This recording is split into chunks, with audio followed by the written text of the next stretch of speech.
Hey guys, welcome back. This is the low budget frame jig series, video number 3. In the last video, we constructed the main frame of the jig. I'll drop a link up there in the corner in case you missed it. In this video, we will build the head tube fixture of the jig. Let's get started.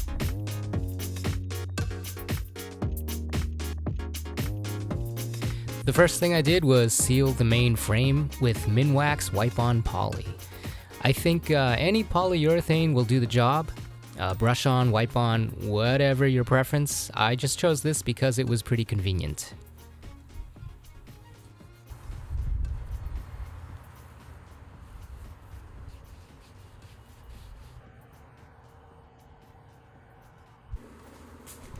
Alright, let's start off with the steel. I got 1/8 inch steel from eBay of all places.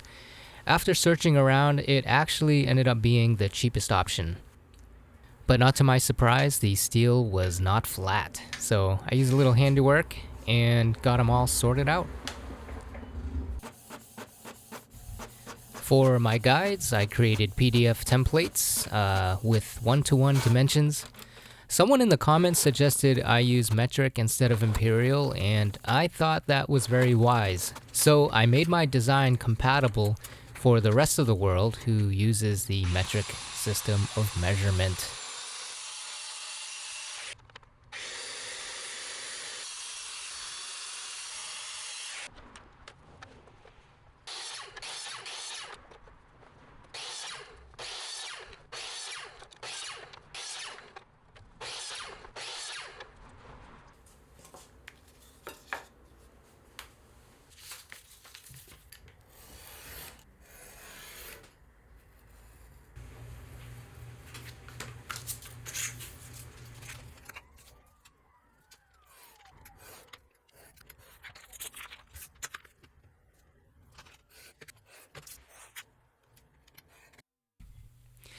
Alright, so for this part I need to shave off a little bit of material.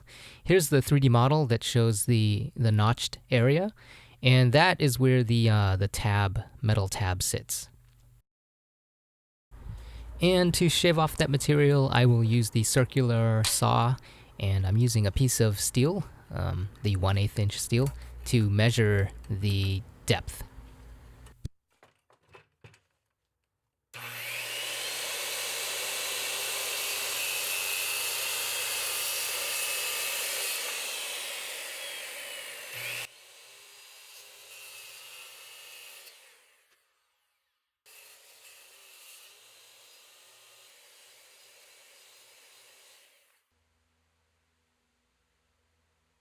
So it occurred to me that I actually want the notch to be deeper, and that is so that the steel can sit below the wood surface.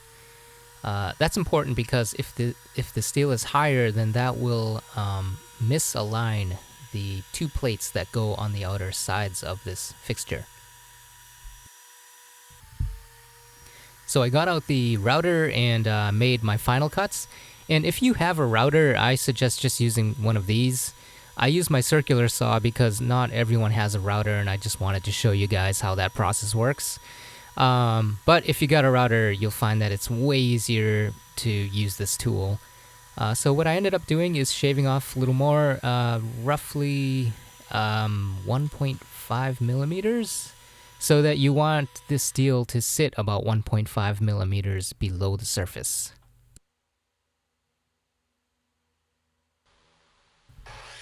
And now I'm cutting off the excess material.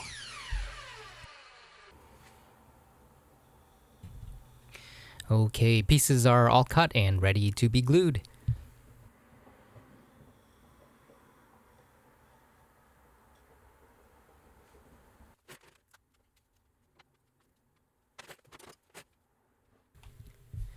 Okay, so my original plan was to use a clamp to hold all these pieces together while they dried, but the glue was like super slippery and really hard to line up with the clamp. I don't think it's really the right kind of clamp for this sort of thing. So I ended up just putting some weights on top of the pieces and letting gravity hold them together while they dried. By the way, if you get any glue on the metal parts, make sure you wipe it off clean before it dries. I made the mistake of not doing that, and this glue is super hard to clean off the metal once it's dry. Solvents won't take it off. You basically end up having to scrape it off, and that, makes your metal look all ugly, and yeah, it's not good.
I started using a center punch to start the holes off, but then the retentive side of me wasn't satisfied. I wasn't quite getting it on center. Honestly, it was good enough, but for whatever reason, I ditched that effort and I just started using the my mini mill.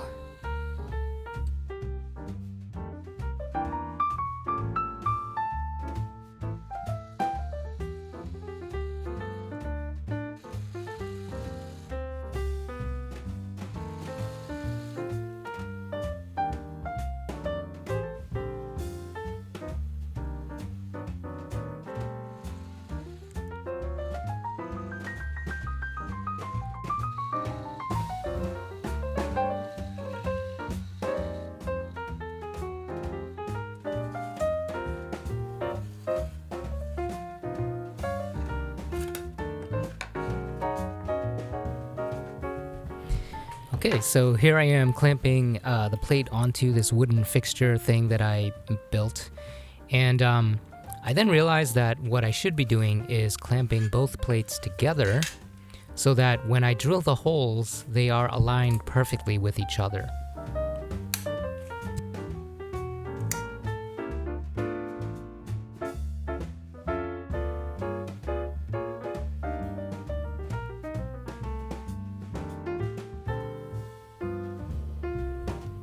You will notice I have 2 screws inserted into the holes on the far side. Those are there just to help index the 2 plates together.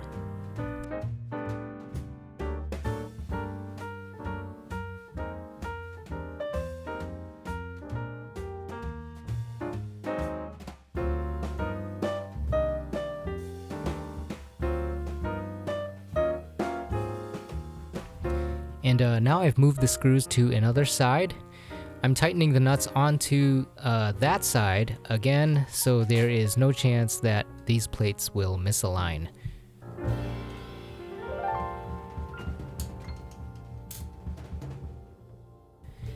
And for this curved slot, I ended up using a drill and drilling a series of holes along the curve. The next step will be to take the jigsaw and complete the cut. And finally, a file to like smooth things out.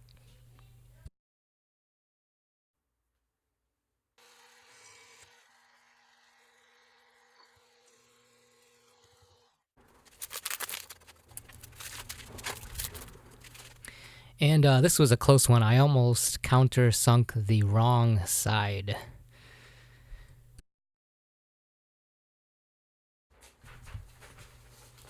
All right, so the reason I almost countersunk the wrong side was I had this printout and it shows the jig in the wrong direction. So I printed out another picture which has the jig in the correct orientation, and that made things a lot easier to kind of compare my pieces to and turn them in the right direction.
All right, you may have noticed that the steel parts have rounded corners now, and I did that off camera.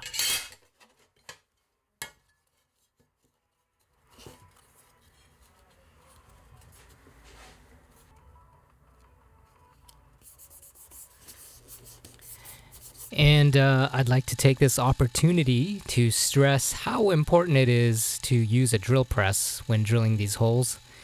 If you don't own one, I strongly suggest getting one. I promise you won't regret it. You'll use it for many years to come. I'm using my mini mill here, which is basically a glorified drill press.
Here you want to make sure that the axis screw's height is aligned with where the bottom of the head tube will eventually sit.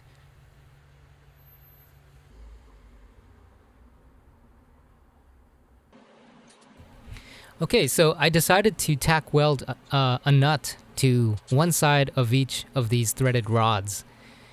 And this will save you some money and make things more convenient when dialing your jig in. You'll save money because you won't need to have a knob on both sides of this rod.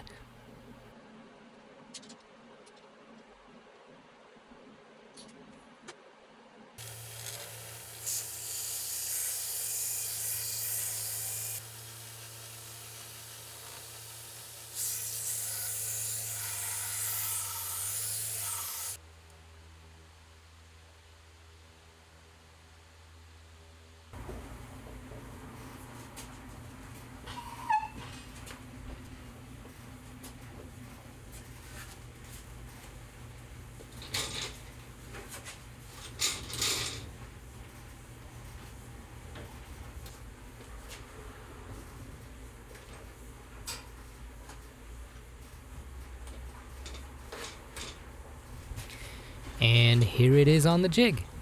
I don't have knobs yet. I'll get them eventually.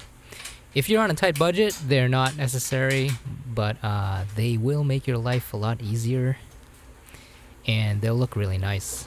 So.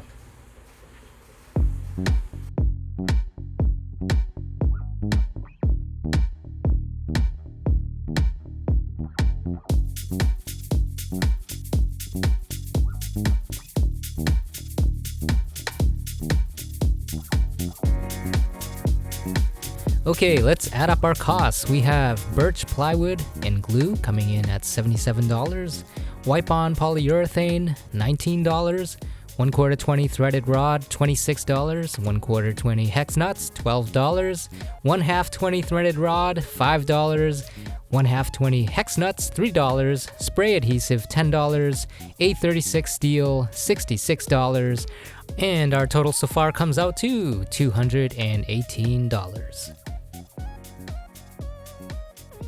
Okay guys, that is a wrap. If you enjoyed this video, please consider subscribing and click the bell so you don't miss the next installment. For the next video, we will tackle the bottom bracket fixture. Thank you all for watching, and I'll see you in the next one. Peace.